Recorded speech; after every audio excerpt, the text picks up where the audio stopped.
कौशल प्रसाद कंटक पथ पर नंगे पांव के अगले पड़ाव पर हम पहुंच रहे हैं बाबूजी के जीवन की दो त्रासदियों पर।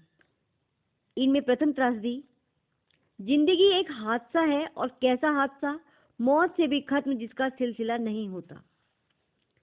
जिंदगी के विषय में आपने बहुत से बुजुर्गों के अनुभव, नौजवानों के ख्यालात सुने होंगे, पर हर शख्स के लिए जिंदगी की एक अलग परिभाषा है। हर नया दिन कुछ नया ही लेकर उपस्थित होता है। किसी परिवार में किलकारियां मारता सूरज उदित होता है तो किसी परिवार का उजाला बिखेरता दीपक सदैव के लिए बुझ जाता है।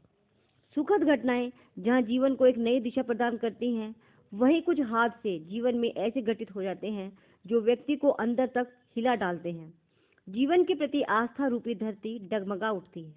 यद्यपि हर मानव अपने जन्म के साथ ही मृत्यु की वास्तविकता से भलीभांति परिचित है, किंतु आकस्मिक रूप से जब अपने प्रियजन की मृत्यु से जब उसका साक्षात्कार होता है, तब मानव को अपनी बेबसी का भयानक रूप से आभास हो पाता है।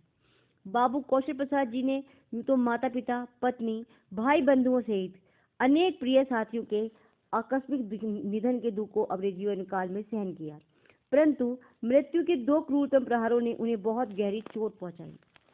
सन 1966 में बाबूजी सीडीए फंड्स में नौकरी के अंतर्गत मेरठ में निवास कर रहे थे।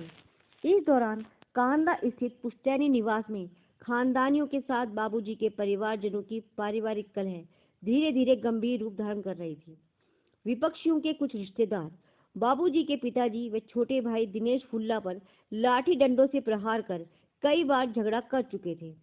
25 दिसंबर 1965 को बाबूजी सुबह 10:30 बजे मेरठ से बस द्वारा चलकर 10 बजे बागपत और 11:30 बजे कांदला पहुंचे। शाम के समय जब बाबूजी अंदर घर में बैठे हुए थे, तभी विपक्षियों ने आकर लाठी डंडों के साथ झगड़ा शुरू कर दिया, जिसमें बाबूजी को बचाते हुए उनके पिताजी के सिर व कमर में गंभीर चोटें आई।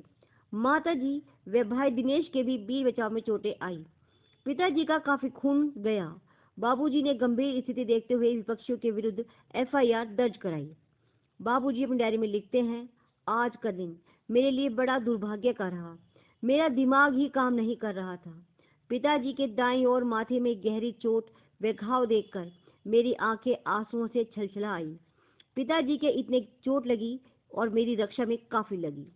बाबूजी इस खानदानी विवाद से अत्यधिक दुखी थे।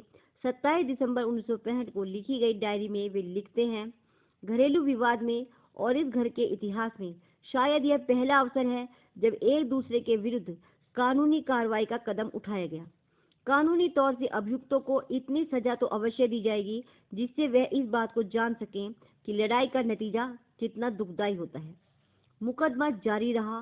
15 जुलाई 1966 को बाबूजी मेरठ से चलकर 10 बजे कांदला पहुंचे।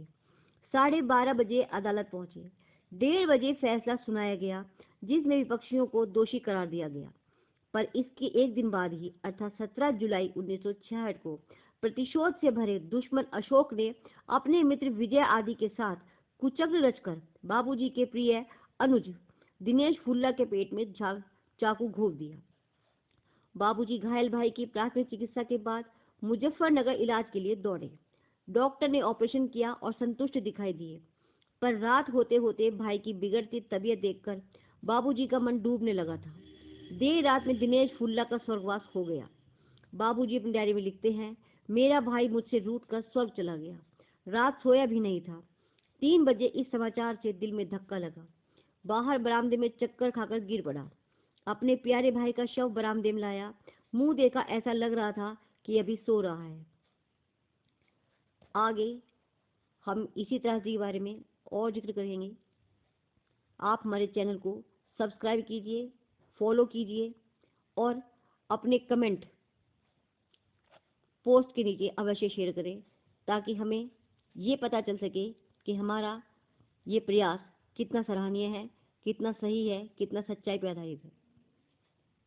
धन्यवाद।